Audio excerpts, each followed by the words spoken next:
housing doesn't care about the Fed. This was an article from CNBC this week, and there's always the debate about the Fed, how it impacts mortgage rates, and a lot of misinformation and confusion from the public as well as the media about what a change in Fed rates has to do with mortgage rates. And we've got our resident mortgage rate expert here, David Diaz, to kind of drop some knowledge on us. Yeah, well, so obviously the Fed met this week. They released their notes, and they said that they are not going to increase the federal funds rate. This was kind of what was expected. I think earlier in the year, much earlier in the year, we anticipated that there would be a second rate increase this year, maybe even a third. At this point, it's pretty much completely off the table, just based on the global economy and what's what's happening with all the elections and everything like that. But here's what you listen to the news and everything, and they say, okay, well that means rates stay the same. That's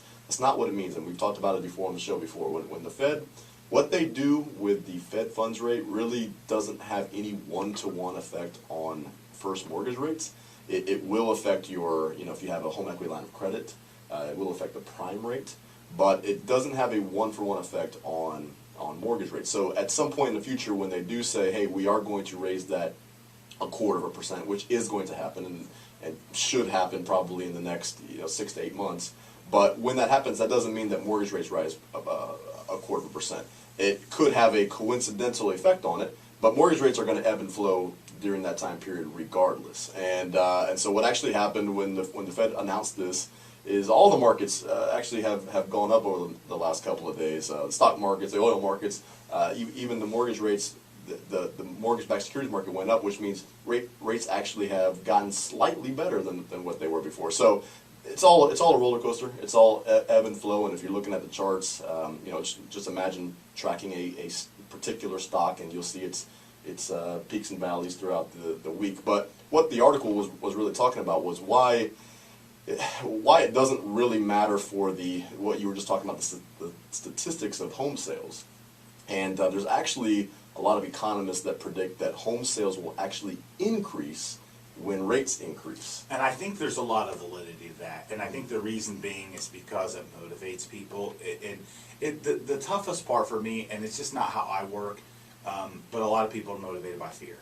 And the fear of it getting too unaffordable finally motivates them to get off the fence, because they lose the idea that rates are just going to keep dropping forever. Right, and obviously we know that, again, we've talked about it for a long time. I mean, where rates are is seemingly impossible to maintain. That being said, they've been here a lot longer than any economist would have predicted. But what's crazy is that when rates go up, theoretically your purchasing power goes down, because now you can afford less of a home. But because of that fear aspect that you mentioned, all the prognosticators anticipate that once rates do jump up to a more normal level, that all of a sudden the home sales will increase. And it boggles my mind why anybody would be waiting for that. If you're looking to buy in the next 12 months, rates are not going to be lower in 12 months. That's just... Yeah. I think that's the reality of it. They're not going to be lower, and we talked about it so many times that if you're out there renting or thinking about buying, don't gamble. And we talked about the presidential election and polarizing news and how that causes people to fence sit.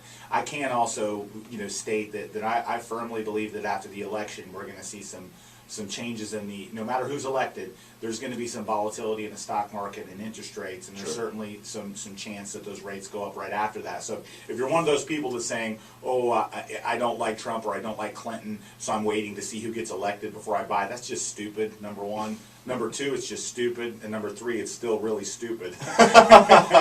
Because it's not going to have an impact in the short term.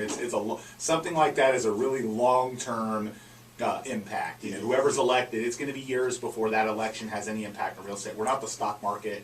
The prices don't rise or drop in a day. But those interest rates are what trickles down to impacting real estate values and home sales. Yeah, and it's a tangible asset you're buying. It's not a piece of paper and a stock certificate that you don't actually touch. So what the article also mentioned was what is plaguing housing more than mortgage rates, because mortgage rates can't theoretically get any better. Right. So what is holding it back from being even better?